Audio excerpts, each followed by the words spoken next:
1 এপ্ৰিলৰ পৰা সৰিয়হত 500 টকা, চাউলত 250 টকা, ধানত 250 টকা।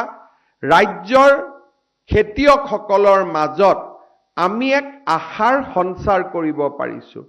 এই বছৰতে আমি আৰু প্ৰচেষ্টা কৰিছোঁ যে লাহে লাহে অসমৰ প্ৰত্যেকখন গাঁৱৰ পৰা আমি খেতিৰ লগতে ভেলু এডিশ্যনলৈকে আমি নেক্সট ষ্টেজত আগবাঢ়িব খুজিছোঁ।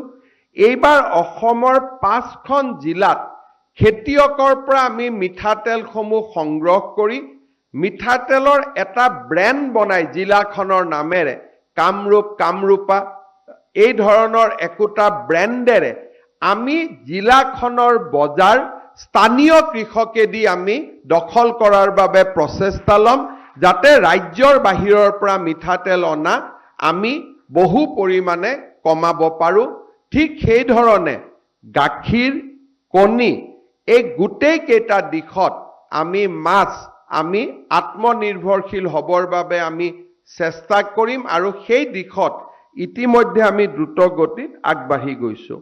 নিযুত মইনা আঁচনি, মহাবিদ্যালয়ৰ নামভৰ্তি, এইবাৰ সভা সমিতিবিলাকত মই আৰু এটা কথা কৈছোঁ, ৰাইজে বহুত সমৰ্থন কৰিছে।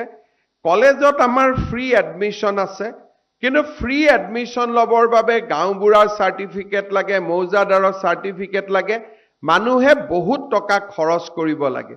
এইবাৰ আমি সিদ্ধান্ত লৈছোঁ যে কলেজত বিনামূলীয়া নামভৰ্তিৰ কাৰণে মাত্ৰ ৰেচন কাৰ্ডখন দেখুৱালে হ'ল, তেওঁলোকে কাৰো পৰা চাৰ্টিফিকেট ল'ব নালাগে।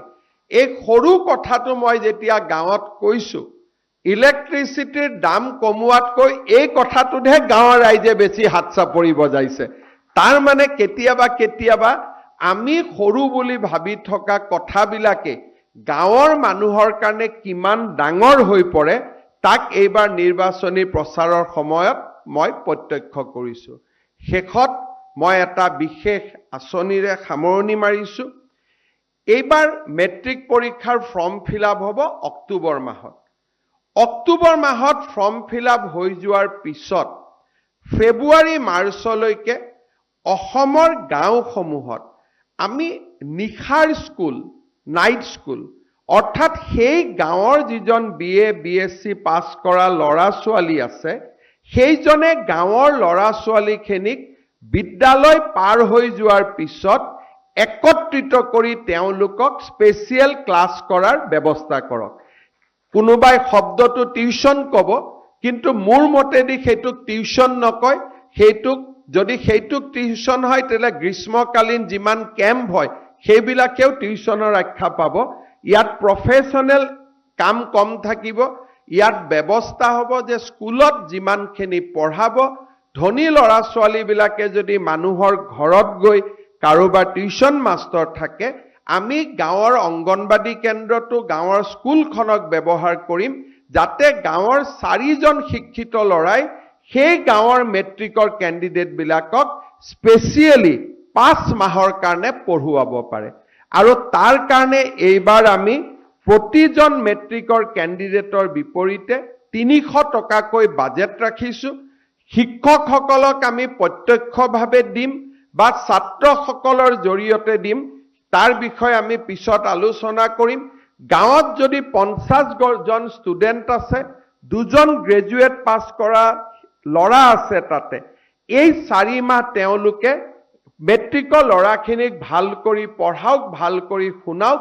আৰু মই ঝাৰখণ্ডত নিৰ্বাচনী প্ৰচাৰৰ সময়ত এটা NGO চলোৱা এই বিদ্যালয়বিলাক চাই আহিছিলোঁ, বহুত এফেক্টিভ হয়।